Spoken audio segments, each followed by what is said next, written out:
ဟုတ်ကဲ့အားလုံးပဲမင်္ဂလာပါဟန်ဒီကတ်နော်လီကနေပြန်လဲကြိုဆိုလိုက်ပါတယ်ဒီနေ့ညတနာရီခွဲနဲ့နောက်တစ်နေ့မနက်9နာရီခွဲအချိန်ဒီမှာတော့ကျွန်တော်တို့ကလပ်ဝေါ်ကပ်16သင်းစဉ်ရှုံးထွက်ပွဲစဉ်ရဲ့နောက်ဆုံးလက်ကျန်2ပွဲကျန်နေပါတယ်အဲ့ဒီ2ပွဲကိုကျွန်တော်ဒီဗီဒီယိုမှာသုံးသပ်ပြမှာဖြစ်ပါတယ်မနေ့ညတော့အင်တာမီလန်နဲ့မန်စီးတီးတို့ကတော့ကျွန်တော်တို့မထင်မှတ်ထားတဲ့ရလဒ်တွေအလှည့်ပြောင်းနေနဲ့ကြေးလည်းမအောင်ခဲ့ဘူးပြုတ်လည်းပြုတ်သွားခဲ့တယ်ပေါ့နော်ဆိုတော့မနေ့ကအောက်သင်းနေစားတယ်ဆိုတော့ဒီနေ့ဘယ်လိုနေမလဲကျွန်တော်တို့တစ်ချက်သုံးသပ်ကြည့်မယ်ဆိုလို့ရှိရင်ဒီနေ့ပွဲအကြောင်းမပြောခင်ကျွန်တော်တို့ဒီကလပ်ကမ္ဘာဖလားရဲ့ဒီ16သင်းအဆင့်ပွဲတွေမှာကျွန်တော်10ပွဲရှိတယ်ပေါ့နော်10ပွဲမှာအခုဆိုရင်6ပွဲပြီးသွားပြီနောက်ဆုံး2ပွဲပဲကျွန်တော်တယ်ဆိုတော့အဲ့ဒီပွဲတွေမှာဘယ်သင်းတွေကဘယ်လိုကြေးတွေအောင်ခဲ့လဲဆိုတာဘယ်လိုကြေးတွေရခဲ့လဲဆိုတော့ကျွန်တော်တစ်ချက်ပြောမယ်ဆိုတော့ပထမဆုံးပွဲပါမီယက်နဲ့ဘိုဒါဖိုကိုမှာအောက်အသင်းဖြစ်တဲ့အပေါ်အသင်းဖြစ်တဲ့ပါမီယက်စ်ကကြီးကြွားပြီးတော့ဘူရာဖိုကိုကကြီးအောင်ခဲ့တယ်ပေါ့နော်ဒါပေမဲ့ तू ကအောင်နေဆိုပေမဲ့ဟိုလိုမျိုးအပြည့်တော့မဟုတ်ဘူးပြား80ပြား60လောက်အောင်ခဲ့တာဆိုတော့ဘင်ဖီကာနဲ့ချယ်ဆီကကြတော့ဘင်ဖီကာနဲ့ချယ်ဆီလည်းအဲ့လိုပဲချယ်ဆီကနေပြီးတော့ကြီးပေးတယ်အပေါ်အသင်းပေါ့နော်ဒါပေမဲ့ကြီးတကယ်အောင်သွားတာဘာလို့လဲဆိုဘင်ဖီကာပြီးတော့အောက်အသင်းတွေအောင်တယ်ပေါ့ပထမဆုံးနေ့ကအောက်အသင်း2သင်းလုံးကြီးအောင်တယ်ဒုတိယနေ့ PSG နဲ့ Inter Miami Flamengo နဲ့ Bayern မှာကြတော့ PSG ကကြီးပေးတယ် PSG အောင်တယ် Bayern Munich ကကြီးပေးတယ် Bayern Munich အောင်တယ် Bayern Munich ဆိုရင်မနိုင်ထိုက်တဲ့ကြီးနဲ့အောင်တာဆိုတော့အဲ့ဒီနှစ်ပွဲကြတော့လေဒုတိယနေ့ကြတော့သူကအပေါ်အသင်းတွေအောင်တယ်ပထမနေ့ကအောက်အသင်းတွေအောင်တယ်ဒုတိယနေ့ကအပေါ်အသင်းတွေအောင်တယ်ဒီမနေ့ကပေါ့နော်မနေ့ကအင်တာမီလန်ပွဲမှာတော့တည့်ရတိုင်းပဲအောက်သင်းပြန်အောင်တယ်မန်စီးတီးနဲ့အေဟီလာဆိုလဲမန်စီးတီးကကြီးပေးတယ်ဒါပေမဲ့အေဟီလာကကြီးအောင်သွားတယ်ဆိုတော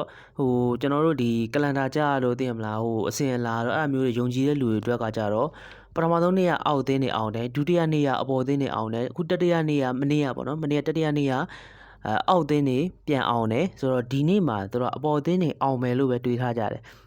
အောင်လိမ့်မယ်ပေါ့နော်ဒါအဲ့လိုအစင်လာတွေယုံကြည်တဲ့လူတွေရဲ့အတွေးပေါ့ဒါပေမဲ့ကျွန်တော်ကတော့အစင်လာကိုသိမယုံဘူးဒါပေမဲ့အဲ့လိုယုံလို့ရှိရင်လည်းထိုးလို့ရတယ်ဘာလို့လဲဆိုတော့ဘောလုံးဆိုတာဘာမှမဆိုဖြစ်နိုင်တယ်ပေါ့နော်အဲ့ဒါကြောင့်ဒီနေ့ည Real နဲ့ Dortmund ကြည့်အောင်တော့လည်းဖြစ်နိုင်တယ်ဆိုတော့ကြည့်ဦးကျွန်တော်ကြည့်ကြည့်အောင်ဒီနေ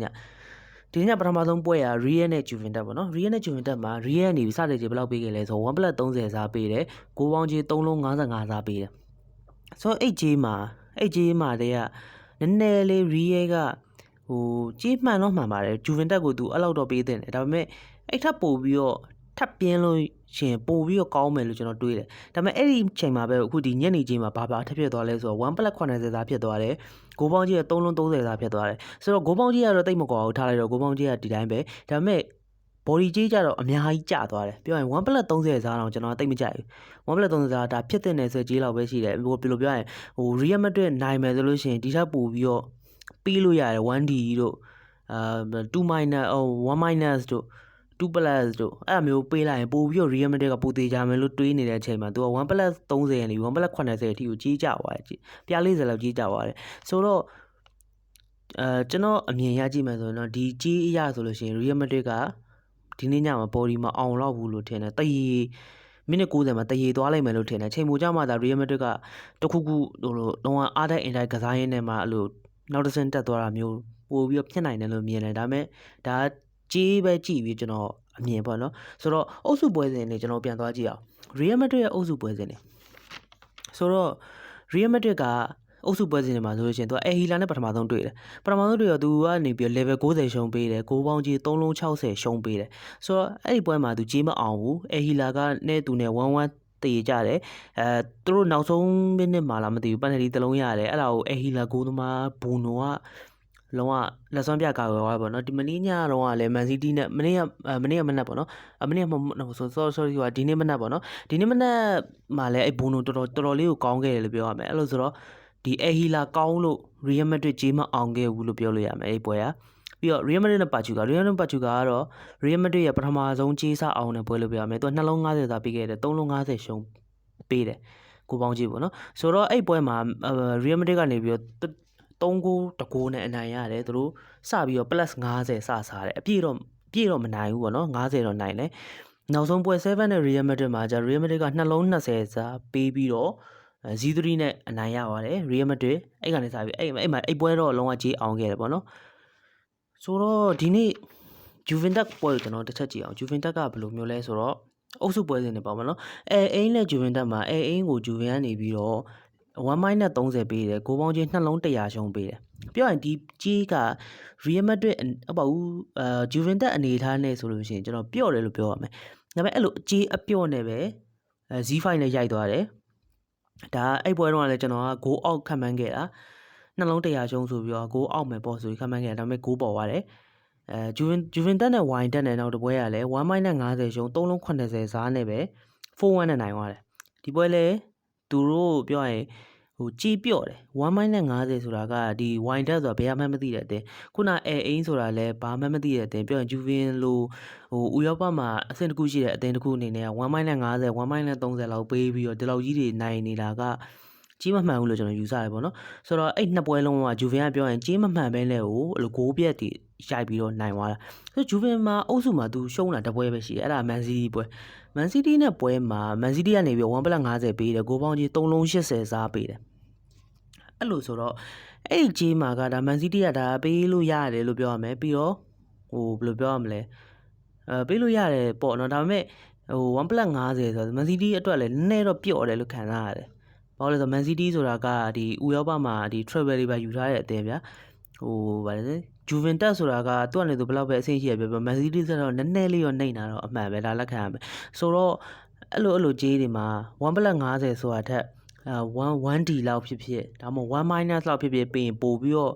့ဟိုအောင်ခဲ့တဲ့တယ်လို့ပြောလို့ရတယ်ဆိုတော့ဒါပေမဲ့အဲ့ပွဲမှာအဲ့လောက်1+50ပေးပြီးတော့ပဲ Man City ကနေ2-5နဲ့ရိုက်သွားတယ်ဒါပေမဲ့ဒီပွဲကိုကျွန်တော်မတင်ပါဘူးဘာလို့လဲဆိုတော့ Juventus ကသူတို့အုပ်စုဘိုးမလိုချင်လို့ short ကန်လိုက်တယ်လို့မြင်တယ်ဘာလို့လဲဆိုတော့ဟို A8 နဲ့ Wine တက်နဲ့ပွဲမှာထွက်တဲ့လူစင်းနဲ့ Man City နဲ့ပွဲမှာထွက်ခဲ့တဲ့လူစင်းတွေကလူစင်း4ယောက်လောက်5ယောက်လောက်ထိကိုကွာနေတယ်ပြောရင်တိုက်စစ်3ယောက်မှာ3ယောက်လုံးကွာတယ်တိုက်စစ်ဒီ Vlahovic တို့ဘာလို့ Man City နဲ့ပွဲမှာသူထုတ်ခဲ့တယ်ပေါ့နော် Vlahovic ရယ်ဗာလဲ Gonzalez ရယ်ပြီးတော့နောက်ထပ်တစ်ယောက်ပေါ့နော်နောက်ထပ်တစ်ယောက်ကဘယ်သူလဲတော့ကျွန်တော်အရင်မမှတ်မိတော့ဘူးဆိုတော့သူတို့ထုတ်ခဲ့တယ်ဆိုတော့သူတို့ကပြောရရင်အရင်ကောင်းတဲ့လူတွေမဟုတ်ဘူးဘာလို့လဲဆိုတော့အရှိပွဲတွေမှာအဲအိန်းတို့ဝိုင်တက်တို့ဂျူဗင်တက်ဂိုးပြရိုက်ခဲ့တဲ့ပွဲတွေမှာပါခဲ့တဲ့သူတွေကတိုက်စစ်3ယောက်ကကိုလိုမူအာနီရယ်ကွန်စီကာအိုရယ်ပြီးတော့ဟိုဘက်ကယာဒစ်ရယ်ဆိုတော့သူတို့3ယောက်ကယာဒစ်နဲ့ကွန်စီကာအိုကတကယ်ကောင်းတဲ့တောင်ပန်တွေကသူတို့2ယောက်ကဟိုအသက်အရွယ်ရလည်းငယ်သေးတယ်ဆိုပေမဲ့ဒါမဲ့သူတို့ကဘယ်လိုပြောမလဲလုံးဝတဲလန့်ပါတယ်လို့ခံစားရတဲ့အထိကိုကောင်းတဲ့ပလေယာတွေအဲ့အချိန်မှာအလေကနေပြီးတော့ဟိုဗာလဲကိုလိုမူအာနီနဲ့တွဲပေးလိုက်တဲ့အချိန်မှာကိုလိုမူအာနီကလည်းပြောရင်ချိပေါ်လာတယ်သူတို့2ယောက်ကြောင့်ပဲကိုလိုမူအာနီဆိုတာအရင်တော့ဗျာ PSG မှာအဲ့လိုအရင်ထိတ်ကျဲမဟုတ်ပဲနဲ့အဲ့လိုတာမန်လောက်ပဲဖြစ်နေတဲ့ပလေယာဒါမဲ့အဲ့အနောက်ကကွန်စီကာအိုနဲ့ယာဒစ်တို့2ယောက်ရဲ့ performance တွေသူတို့ရဲ့ဒီအတိုးအလှုပ်တွေအဲ့ဒါတွေကြောင့်မလို့ကိုလိုမူအာနီပါခြေတက်လာတယ်လို့ကျွန်တော်မြင်တယ်ဆိုတော့အဲ့လိုကွာဟိုဘယ်လိုပြောရမလဲကမစရီမိနေတဲ့တိုက်စစ်3ယောက်ကြီးကိုမသုံးမဲနဲ့ဒီဟိုဗလာဟိုဘစ်တို့ပြီးတော့တခြားအဲ့ဗာလဲဂွန်ဇလက်ဆိုတဲ့ player တော့အဲ့ player ဆိုကျွန်တော်သိတော့မသိဘူးဆိုတော့ကျန်တဲ့အဲ့ player 3ယောက်ကိုတိုက်စစ်မှာတွဲပြီးတော့ Man City နဲ့ပွဲကြီးမှာပွဲထက်လာတဲ့ကကျွန်တော်တော့သိလိုက်တယ်ဒီပွဲကတော့တခုပဲဒီပွဲသူ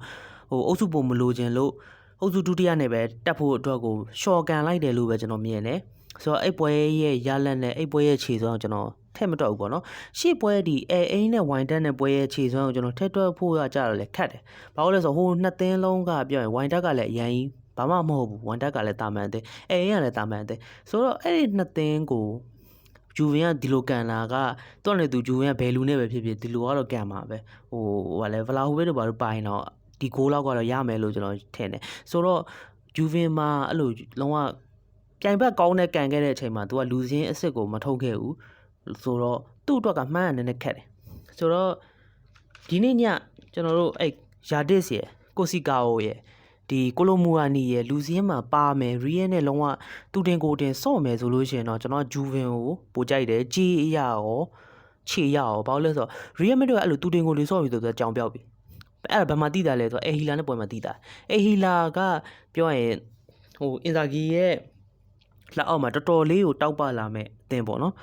ဒီအာရှအသင်းတွေနဲ့လည်းဂိုးယူတယ်ဆိုတော့အဲ့လိုအသင်းနဲ့တွေ့တဲ့အချိန်မှာ Real Madrid ကလုံးဝဟို1-1ဆိုတဲ့ရလန်နဲ့လုံးဝကြောင်နေပြောက်ပြီးတော့ဟိုဖြစ်တယ်ပေါ့နော်နောက်ဆုံးသူတို့ penalty လုံးရအောင်ဂိုးသမားလက်ဆွမ်းပြပြီးပုတ်ပလိုက်တယ်ပေါ့နော်ဆိုတော့ဒါမဲ့တခုရှိတာဒီနေ့ညသူတို့ဘာဘီပြန်ပါမယ်လို့ကျွန်တော်ကြားနေတယ်ဆိုတော့ဘာဘီပါလာမယ်ဟိုဘက်ကလည်းလုံးဝကိုလိုမူအာနီကွန်စီကာကိုဒီယာဒစ်တို့ပါလာမယ်လို့ဆိုလို့ရှိရင် တိုက်စစ်ကစားဟန်တွေကတော့လုံးဝမြင်ရမှာတေးကြတယ်အဲ့ဒါဆိုတော့ဒီပွဲမှာကျွန်တော်အဲ့လိုပြောနေတဲ့အတွက်ကျွန်တော်ဟိုတခုတော့ပြောစရာရှိတာဂိုးပေါ်မရွေးသင့်ဘူးလားပေါ့ဒီပွဲ body ဘာညာတက်ဆိုင်ဘာလို့လဲဆိုတော့ body က Real Madrid ကပြောရင်လုံးဝအဲ့လိုဘက်ကန်ဖို့တို့ဘာလို့ကကြောက်ဖို့ကောင်းတယ်လေ Real Madrid လို့အသင်ပြော Man City ကိုမနက်ကကျွန်တော်ဟီလာနဲ့ဘက်ကန်ခဲ့တော့မှ Man City ကအရန်ကြောက်ဖို့ကောင်းတာလေသိရမလား Man City ကအဲ့လိုမနက်ပွဲတော့ဆိုရင်တကိုးသွင်းလိုက်ဟိုဘက်ကတကိုးသွင်းလိုက်ဒီဘက်ကတကိုးသွင်းလိုက်အပြန်လန်သွင်းနောက်ဆုံးကျမှဟီလာကတ်နိုင်ရတာဆိုတော့အဲ့လိုအနေထားမျိုးနဲ့ဆိုလို့ရှိရင်တော့ကျွန်တော်အဲ့လိုဂိုးပေါ်ကပိုမကောင်းလားဆိုပြီးတော့မေးရရှိတယ်ကျွန်တော်အနေနဲ့ပြောရင်တော့သူက3လုံး30စာပေးထားတယ်ဂိုးပေါ်ခြင်းတော့ပေါ်လို့ရတယ်ကြီးဂိုးပေါ်ခြင်းပေါ်လိုက်လို့ရတယ်အေးဆေးပဲသူတို့ဒီ Juven နဲ့ Real လည်းဖြစ်တဲ့အတွက်လေ Juven တိုက်ဆက်ကလည်းပြောရင်အဲ့လောက်ကြီးမညံ့ဘူး Juven တိုက်ဆက်ကအဲ့ကိုလိုမူနီယာတစ်ကွန်စီကာကိုဒါပါလို့ရှိရင်အဲ့3ယောက်ရဲ့အားကမနေဘူးဟိုဘက်က Real ကလည်းဘာဘေဗနက်ဆက်လက်နဲ့ဒီ Rodrigo ပေါ့နော်သူတို့3ယောက်ရဲ့တိုက်ဆက်ကလည်းပြောရင်မနေဘူးသူတို့ကလည်းတော်တော်ကောင်းတယ်ဆိုတော့အဲ့လိုတိုက်စစ်ချင်းတွေ့တဲ့အချိန်မှာ Real နောက်တန်းကလည်းမလည်းအရင်မကောင်း Real နောက်တန်းကဂိုးတွေပေးရတယ်အဲ့လိုပဲ Juven နောက်တန်းကလည်းဂိုးတွေပေးရတယ် Juven နောက်တန်းအမှန်တိုင်းပြောရင်အဲ့ဒီ Man City နဲ့ပွဲမှာ9ဂိုးပေးခဲ့ရတယ်ဆိုတာကပြောရင် Juven ကနောက်တန်းကိုတော့သူတို့ရဲ့တကယ်လူစစ်ထုတ်ခဲ့တာ Man City နဲ့ပွဲမှာတိုက်စစ်ကိုပဲသူတို့လူအကောင်းသူတို့ရဲ့အကောင်းဆုံးလူမထုတ်ခဲ့ဘူးပေါ့နော်ဟိုဗလာဟိုဘစ်လိုပါရှောက်ထုတ်တာဆိုတော့ခြုံကိုသုံးသက်ကြည့်မှဆိုလို့ရှိရင်ဒီပွဲကဂိုးပေါ်လည်းဖြစ်သွားနိုင်တယ်ဒါပေမဲ့ကျွန်တော်ကတော့ဘယ်ဟာပိုကြိုက်လဲဆိုလို့ရှိရင် Juventus အသင်းကိုပိုကြိုက်တယ် Juventus body ကိုပိုကြိုက်တယ် Real Madrid မိနစ်90မှာတော့သူတို့ဒုက္ခရောက်ပြီးတော့တည်ရကြလိမ့်မယ်လို့ထင်တယ်ကျွန်တော်ဂိုးပေါက်နဲ့ဂိုးအောက်မှာတစ်ခုမဟုတ်တစ်ခုအဲ့လိုမျိုးမဖြစ်မနေရွေးဆိုလို့ရှိရင်တော့ကျွန်တော်ဂိုးပေါ်တယ်ဆိုကျွန်တော်ဂိုးအောက်ကိုပို့ပြီးတော့ရွေးချင်တယ်ဘာလို့လဲဆိုတော့DJ နဲ့မှာဂိုး DJ နဲ့မှာဂိုးပေါ်ကိုအဲ့လိုမျိုးပို့ပြီးတော့ဆွဲခေါ်ထားတယ်လို့မျိုးခံစားရတယ်ပြီးတော့ဒီ Juven နဲ့ Real နဲ့တွေ့တာကွာဂိုးမပေါ်နိုင်စရာဘာအကြောင်းရှိလဲဆိုပြီးတော့တော်တော်များတွေးမှာလူတော်များတွေးမှာအဲ့လိုဖြစ်တဲ့အတွက်ပြီးတော့ဘယ်လိုပြောရမလဲမနေ့ကအင်တာမီလန်နဲ့မန်စီးတီးကလည်းဟိုဖြစ်ထားတယ်ဘယ်လိုပြောမလဲမထင်မှန်ထားတဲ့ရလက်တွေနဲ့သူတို့ပြုတ်သွားကြတယ်ဆိုတော့ Real Madrid ကသူတို့ဒီနေ့ညမှာသူတို့ပထမဆုံးကန်မှာအရင်ဒေါမွန်နဲ့မွန်တာအရင်ကန်မှာမဟုတ်ဘူးဆိုတော့နှစ်သင်းလုံးပိတ်ထားမယ်ထင်တယ်အရင်ဆုံးလေဂိုးသွင်းဖို့ဆိုတာထက်လေငါတို့ဒီအစ်စ်မှာတော့မပြုတ်ရင်တော်ပါသေးတယ်ဆိုတဲ့စိတ်နဲ့အရင်ကန်ရလိမ့်မယ်လို့တင်တယ်အဲ့လိုကန်မယ်ဆိုလို့ရှိရင်တော့ Juven Real ဂိုးရဖို့ကနည်းနည်းခတ်သွားလိမ့်မယ်အဲ့လိုမျိုးတွေးတဲ့အတွက်ကျွန်တော်ကြေးကိုတော့အရင်မလိုက်တော့ဘဲနဲ့မဖြစ်မနေရွေးဆိုတော့ဂိုးအောက်ကိုရွေးတယ်အကြိုက်ဆုံးကဘာလဲဆိုတော့ဒီနေ့ဒီဂိုးအောက်နဲ့ဟုတ်ပါဘူးဒီဂိုးအောက်နဲ့ body နဲ့မှာအကြိုက်ဆုံးကတော့ body ပဲဘာ body လဲဆိုတော့ Juventus body ဖြစ်ပါတယ်ဆိုတော့နောက်ဗီဒီယိုမှာကျွန်တော် Dortmund နဲ့ Monterrey ရဲ့အကြောင်းကိုကျွန်တော် Monterrey ရဲ့ပေါ့နော် Monterrey ရဲ့အကြောင်းကိုဆက်ပြောပါမယ်ဆိုတော့ဆက်လက်ဆောင်ကြည့်ပေးပါကျေးဇူးတင်ပါတယ်